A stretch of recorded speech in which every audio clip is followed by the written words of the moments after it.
Hi, everyone, and welcome to the Study Abroad Pod. Today, two Cal Poly San Luis Obispo graduates, joined by USAC's Emily Schmith, will share how they turned their study abroad experience into a roadmap for others. Jessica Sharpe and Madison Somerday, authors of A Guide to Studying Abroad, What to Do, Where to Go, How to Do It, are about to dish on their first book. They'll share advice on budgeting and dating abroad, how to choose travel partners and set boundaries, and how to bring the mindset of living in the moment into your everyday life. Hey everyone, and welcome to the Study Abroad Pod. I'm your host, Emily Schmith, and I'm a USAC alum from Cork, Ireland. I studied abroad in spring 2015, and I absolutely loved it so much that I ended up going back for a one-year working holiday visa. I'm currently living abroad in New Zealand, where I'm working for USAC as a faculty-led coordinator.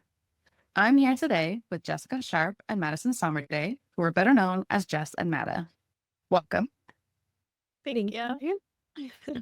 Hi, I'm Mada. Jess and I, we went to Cal Poly in San Luis Obispo, California. We studied abroad in fall of 2018 in Prague with USAC, and I studied agricultural communication.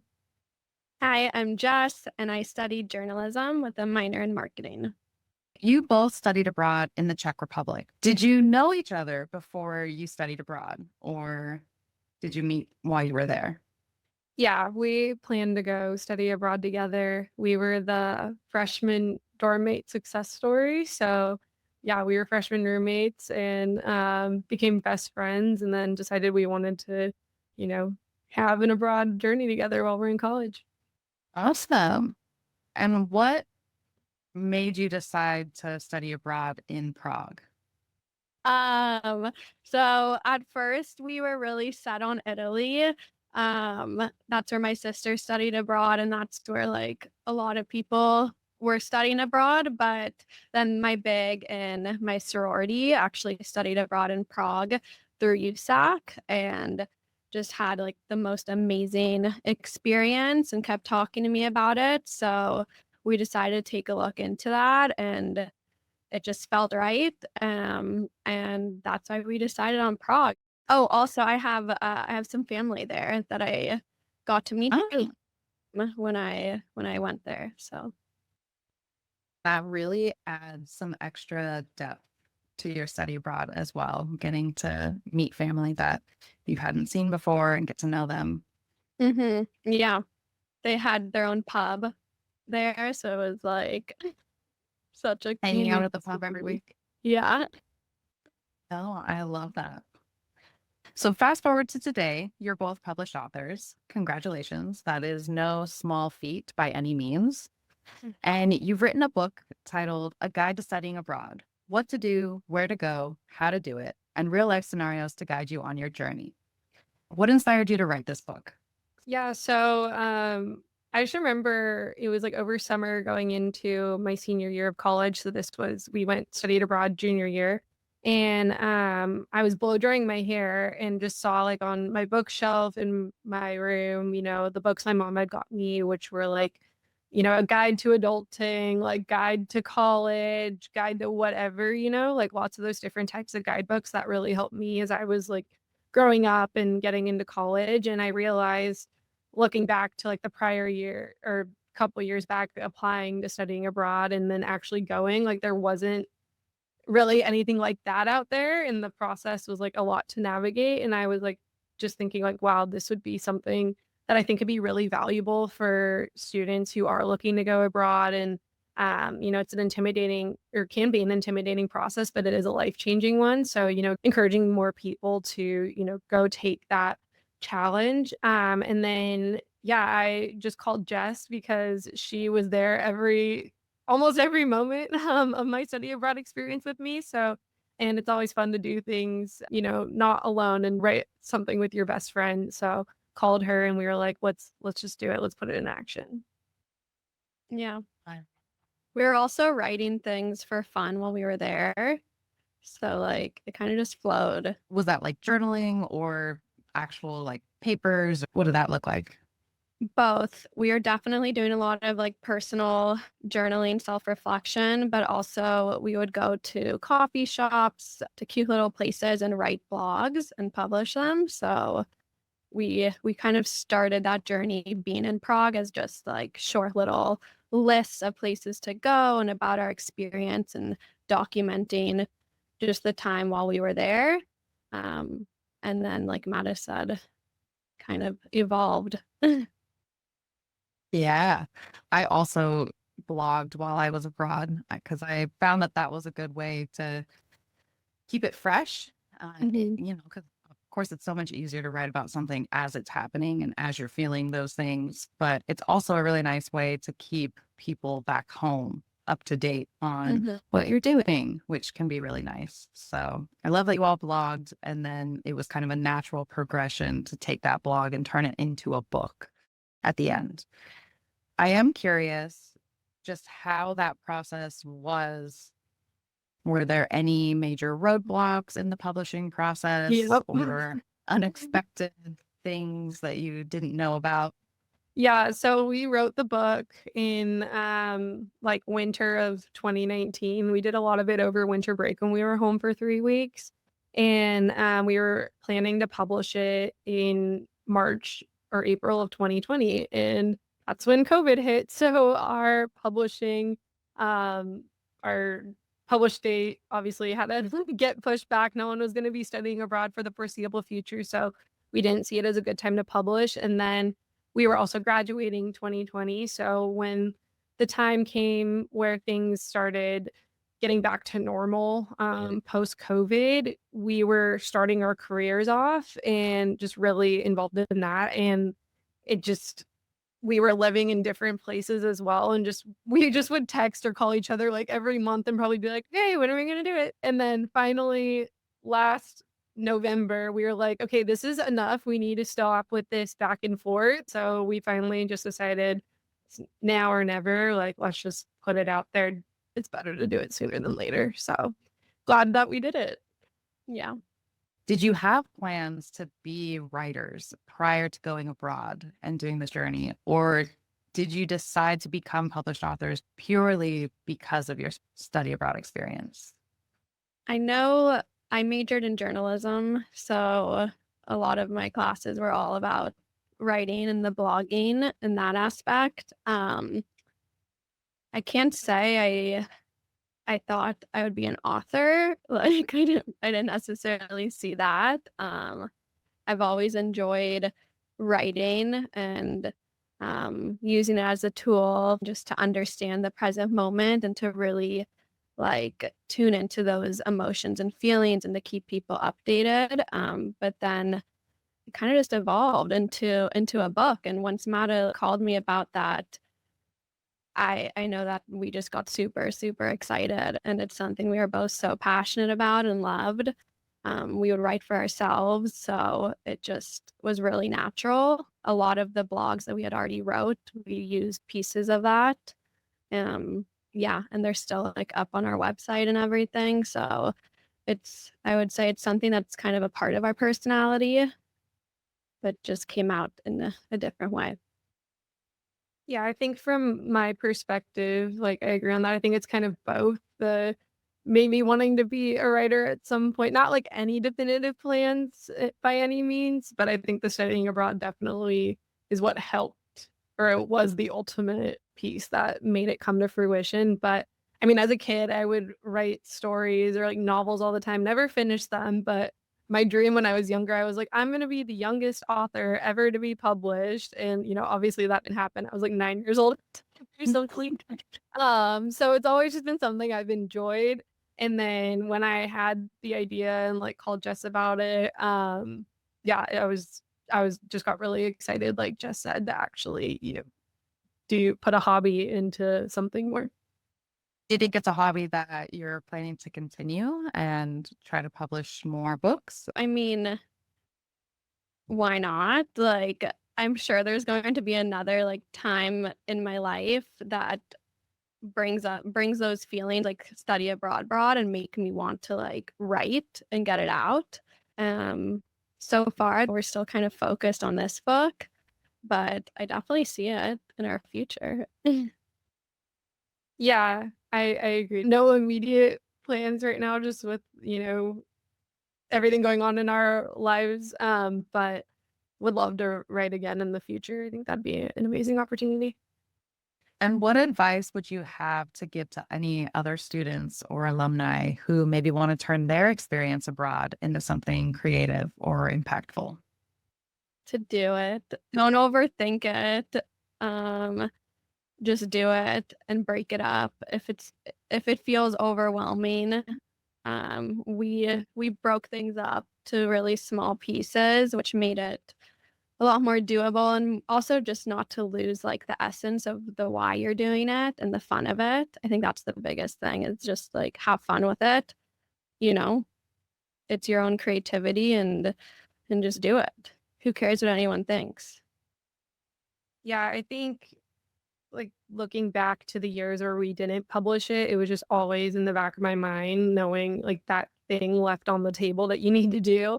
And I think if we didn't do it, I would just forever have that weight on me and potential regret in the future of not, something that we worked so hard on and that we cared about, like not being published and put out there. Like even if it was a total flop, it's like we did it. So, you both know a lot about budgeting, packing, visas, and so on. What are a couple of things that you really wanted to prioritize getting students to understand before going abroad? Good question. Um, I think for me, I think part of it was just taking the fear away from it. Like when I first got to school my freshman year, I thought I would never study abroad. It seemed so out of reach. It seemed so hard to do. And then actually going through the process and obviously going abroad, it was life changing. So I'm very grateful that I did it. But I think I have an outgoing personality where it was just like something I was just gonna push out of my comfort zone. But for people who, aren't as comfortable going out of their comfort zone, wanting them to feel comfortable and like have that experience as well. From that, I think one of the most challenging parts to navigate was the visa process.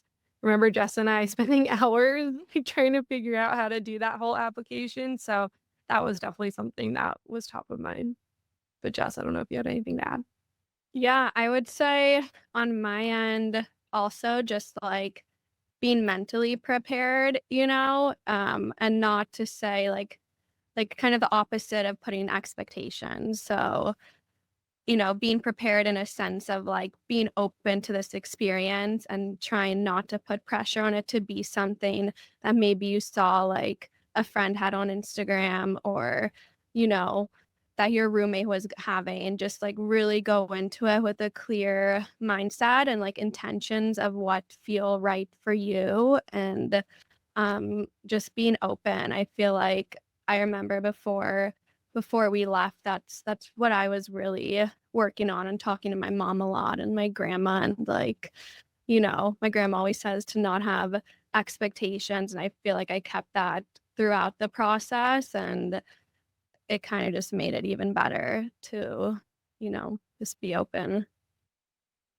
And yeah, the Yeah. visa was definitely logistically more of the harder part, but USAC and Cal Poly were very helpful, and yeah, it's not too crazy. You just have to be on top of it and know the timelines. Yeah. And with the pre-departure process, because there is so much involved and before you ever step foot abroad, like there's ginormous lists of things that you have to get through before that happens.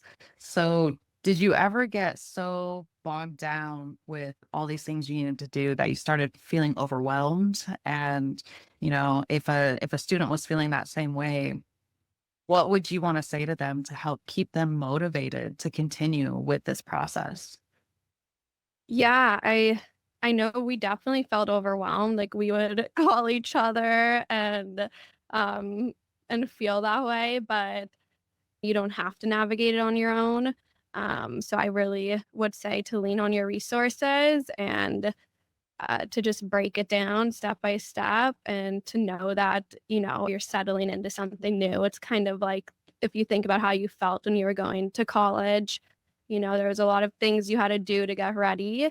Try not to let the overwhelm like take away the fun of it. At the end of the day, it's supposed to be an experience for you and to enjoy. So, yeah. Yeah, I 100% agree with you. And it's something that I tell myself in my daily life as well, is the first time you do anything is always the hardest. It's Hmm. the scariest. It's unknown. You don't know how to act, how to get through it. But as soon as you've gone through it, it becomes less scary. And it's like, oh, I can do it. And so I think that's really great. Exactly. Yep. I remember there was a period of time towards the end of my time abroad where I was starting to worry about summer internships the next year, which looking back at that 7 years later now, and I don't think oh, I did do an internship, but I didn't do any of the ones I was, like, applying to or thinking of, and now it's down the road. I did not need to be focusing my time on that when I had this precious time abroad. So while those types of things, like your future and all that, like internship-wise, school-wise, whatever, that's all important. What's also really important is from a life perspective, really just soaking in everything you have while you're there and, like, really just especially too with having access to social media and your phone and everything, like, putting the phone down, looking up at your surroundings, like, being very mindful and taking it all in because the day you leave, you're gonna miss it, and for years to come, you're gonna really miss that time, and, I think, yeah, just soaking in every moment and knowing that you made the most of it and didn't spend it on your phone or thinking about the future or anything like that, I think you're gonna come out of it, feeling very full and, yeah. Yeah, I Um, agree with all of that. I think it's really common for us to be so focused on the future. It seems to be a very American thing that, we always have to be on the go and thinking what's next and stuff. And so it can be quite difficult for us to just enjoy the moment and like the space that we're in. So Hmm. yeah, I think that is a good piece of advice to just be present in your study abroad. Yeah, I remember too, we were traveling in Italy and, I saw people just sitting on the bench in a park, like a ton of people in this park just sitting, not looking at their phones or anything, just sitting, and I was shocked. I'm like, "I've never seen this before," like, where do they have to be? And it really just hit me where I noticed how much I'm just thinking ahead, and I still do this so much all the time, something I wanna work on myself, but just always thinking, "What's next? What's next? What's next?" But, like, take a step back and, what about right now? Like, let's enjoy now, and I just love that all those people in Italy were enjoying the sunshine of the day. I thought that was great. Hmm. Yeah, I think that's the main thing of like um immersing yourself in the culture as well and the way people behave there and act, and it's very different than being in America. I'm in Los Angeles, so it's super fast here, and Mata was in New York, so she can relate. But yeah, just kind of observing the way that like Mata was saying, that they're just sitting with their loved ones and like so focused on the moment that's right in front of them. And I know for me, like that was one of my favorite parts of it. Felt like I could feed off of their energy, when you see someone like that who's just so present, just like living life. And I feel like those moments and experiences that we had abroad and those insights are like why we wrote the book also, because it made us feel so good and insights that we didn't necessarily have before. It's a bit of a perspective shift. Mhm. Yeah, Yeah. huge. And thinking kind of along those same lines, can you think of any moments during your study abroad, especially in Prague, that completely caught you off guard? I think for me, the first couple weeks we were there, um, my I'm just a very smiley person, and our Czech teacher was like, "Oh, you just smile at everyone you see. You've been flirting with everyone, and but you slept with like her like you.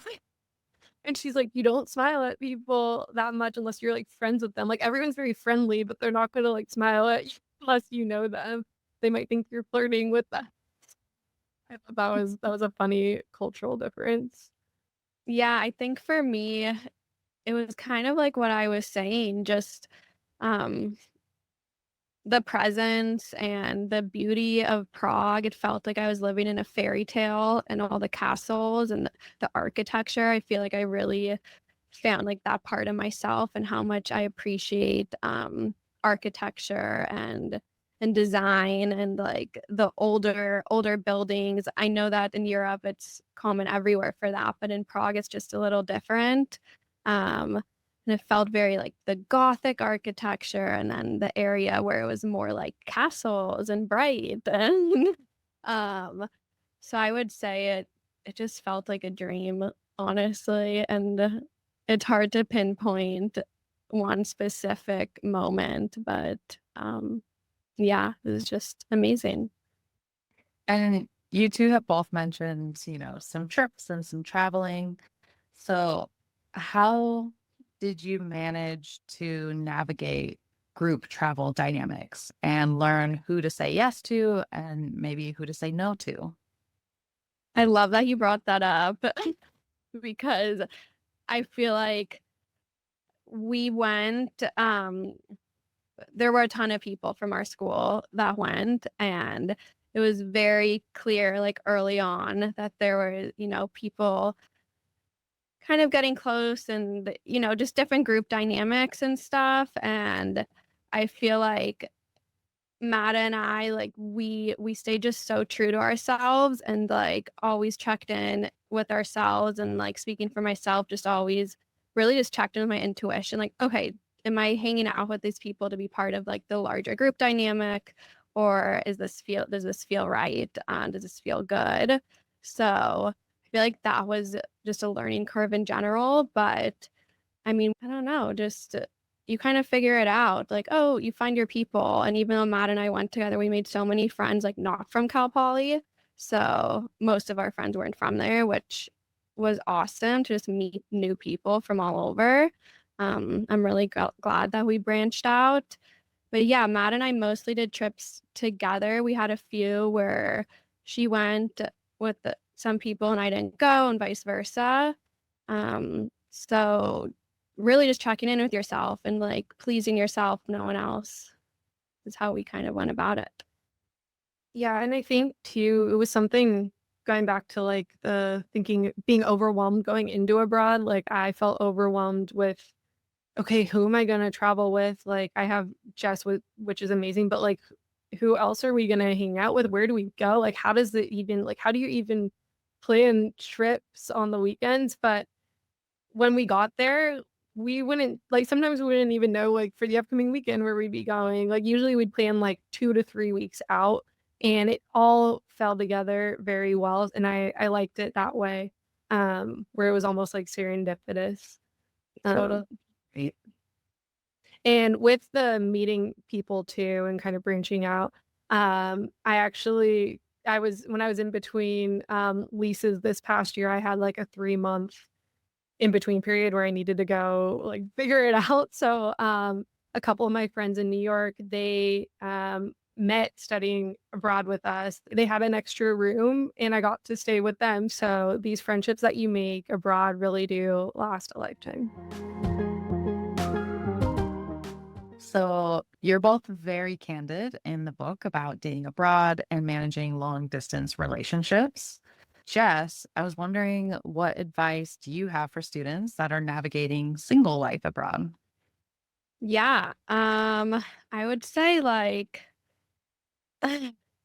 make the most of it in the sense of like I'm not saying like go and like go crazy with all the guys or girls, but saying like you are there for you solely and with you solely. So like that's such a benefit, and you have no one else to worry about.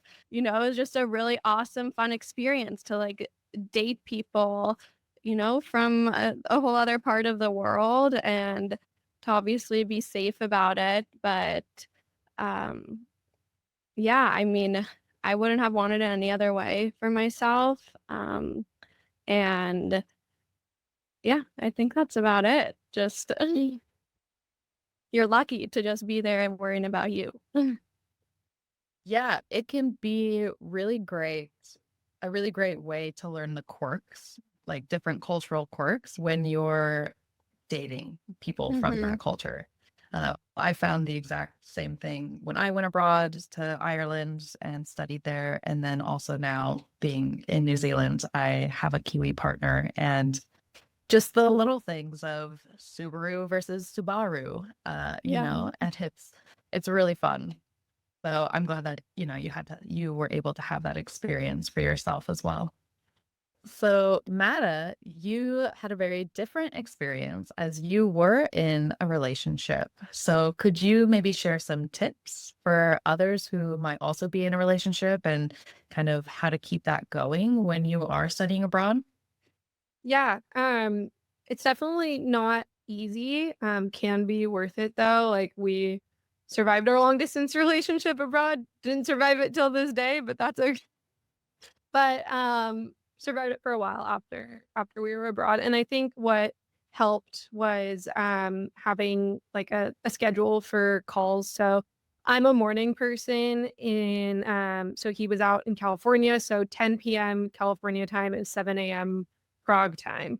So, I would wake up before, like, Jess would and my other roommates before we were getting our day going and, like, FaceTime him, while he was going to bed. He was more of a night owl, so that was a good cadence for us. And then, just texting regularly, sharing photos and pictures of what's going on, like making like he or she feel like they're, you know, there with you experiencing it, because it's hard for them when they're not there and they're back at home just living, the routine that you were in before, you'll be back in when you get back, and it's hard to, see all the fun things that your significant other is doing and having some FOMO as well. So I think just being, cognizant of that too. And I think as well, probably a good idea to just be overly communicative. So going into, your study abroad experience, be like, hey, these are like my needs while you're gone,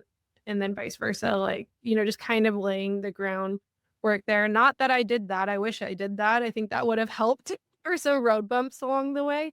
But I think looking back, that would have been good to have, more of an open communication before I had left. That is a really great point that you bring up, that it's such a balancing act, right? Of keeping your partner informed and wanting them to be part of this experience with you, but also knowing that they're not necessarily. And so trying to find that line of sharing without making them feel bad that they're not part of it as well. And I think that happens quite often, even just with friendships as well, especially when you return from your study abroad, right? Like, you're so excited, you just want to share everything with everyone. And, your friends back home, like, they weren't there necessarily. You two were, of course, but your other friends weren't there experiencing that. And so it can kind of quickly devolve into something else. It's probably part of the reason why we wrote the book too, how to like get it out, I totally understand. It was the same way with me. I was like, I just want to talk all about it. And they'll listen to an extent and for a certain amount of time. And then eventually they're like, but why aren't you over it now? Yeah.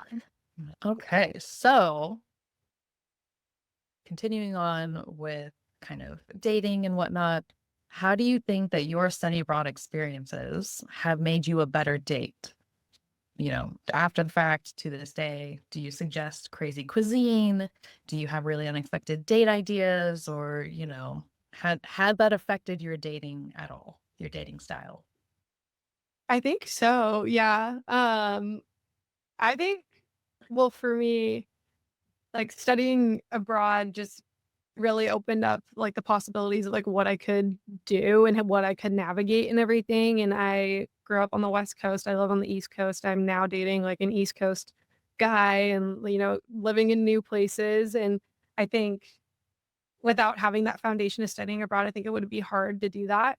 We've also lived abroad with each other, for shorter stints, like a month at a time. And that I think made me a better person to date because I was willing to go. I wasn't scared. I'm like, oh, I'll go to Peru with you for a month. Like I've already lived abroad. Like I can get it down or whatever. So yeah, I think that and just being open to new cultures and everything as well. Cause even dating someone from the East Coast, I learned is like a cultural difference as well. So being open to that.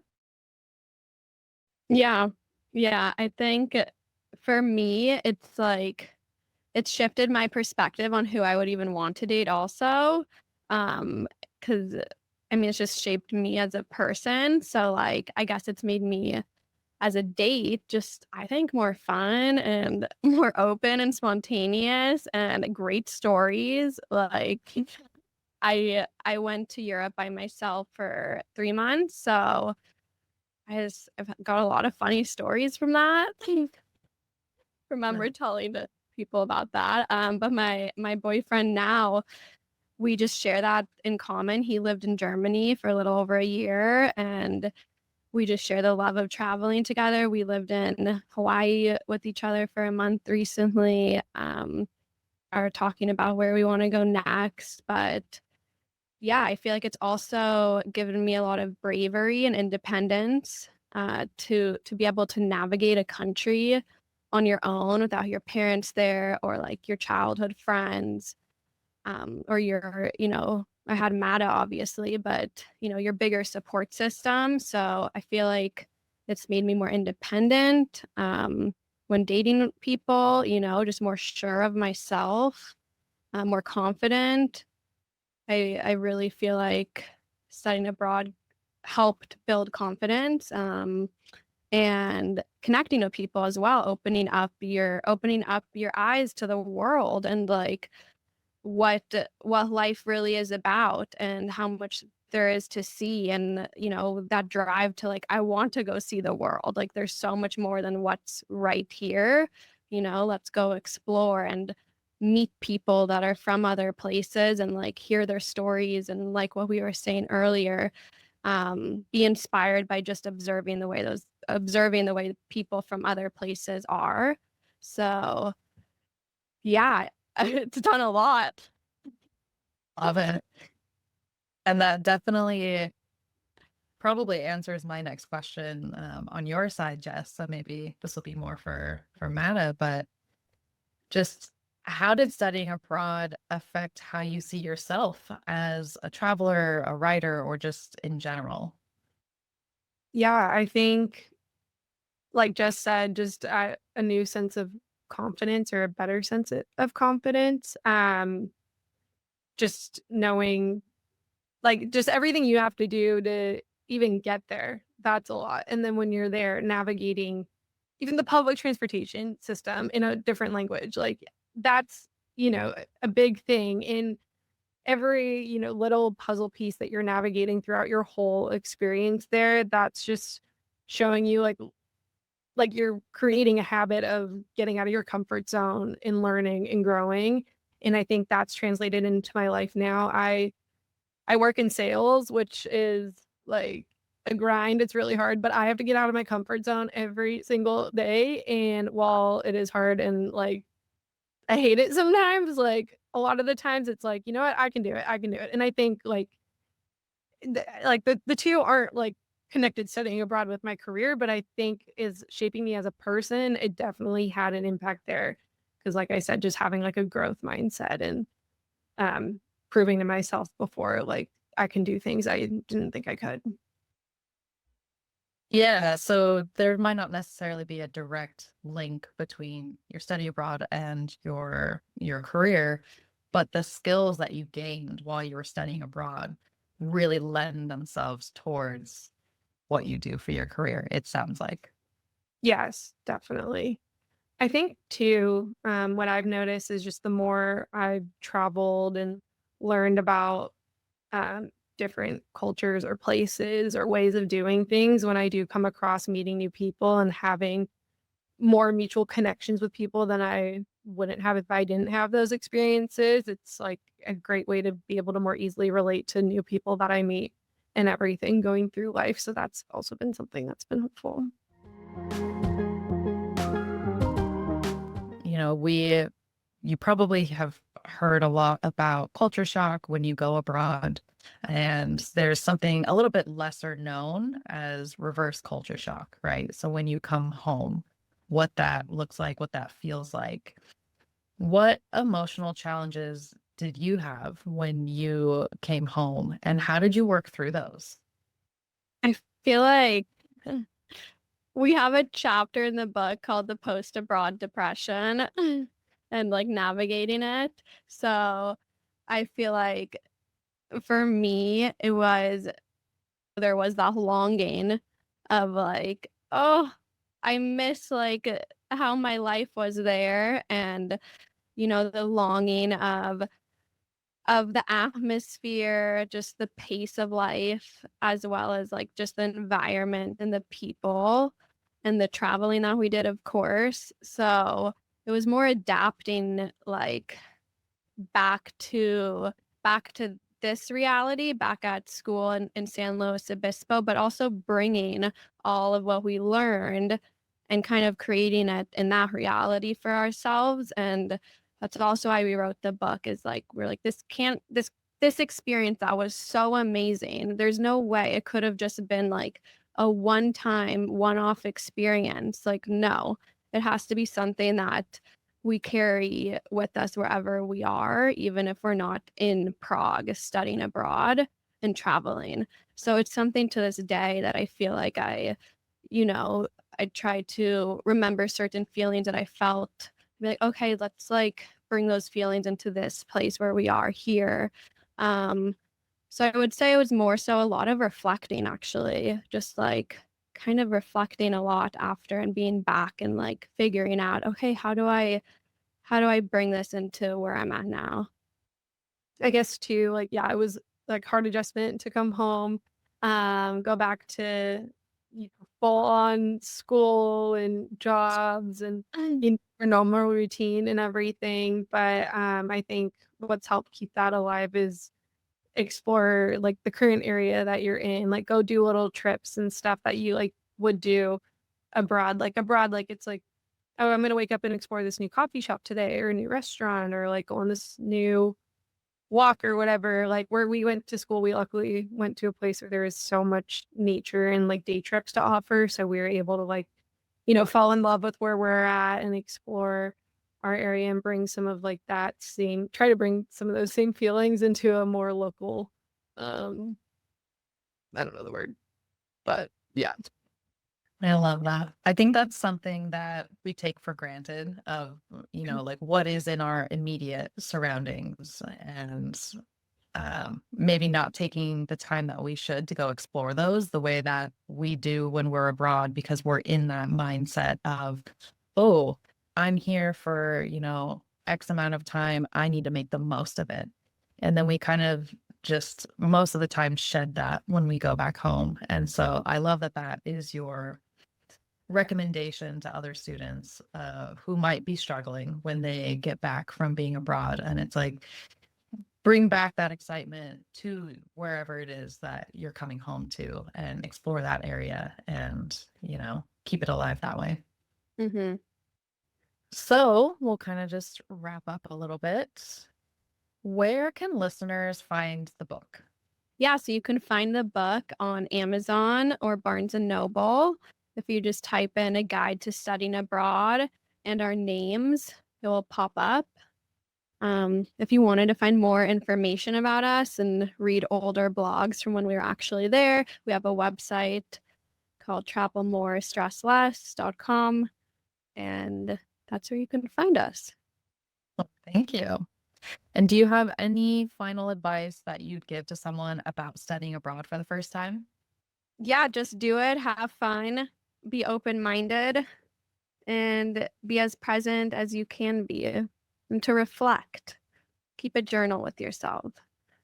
And although it can seem daunting at the time now to go abroad, one of the biggest regrets I hear my friends say who didn't go is that even though they had the opportunity to go, they didn't, and they wish they did. So, you don't want to be that person if you have the opportunity. So, I highly recommend going. And you got this. You can do it. Love it. Cheerlead all the way. Well, thank you so much for both of you for coming and sharing about your experiences abroad, how they have, changed kind of how you move through the world, and, just sharing tips and tricks for future students who are going abroad as well. I really appreciate it, and wish you both the best of luck with what's to come. Thank you for having us. USAC was the best. All the activities and trips and faculty and everything really made the program like super special. So Thank you. Bye. Thank you for listening to the Study Abroad Pod, a podcast brought to you by the University Studies Abroad Consortium. Please listen, subscribe, and review us on Buzzsprout or wherever you get your podcasts. You can follow USAC on all your favorite social media channels at Study Abroad USAC. And if you have an idea for a future episode, or you want to learn more about study abroad, you can email us at studyabroad@usac.edu.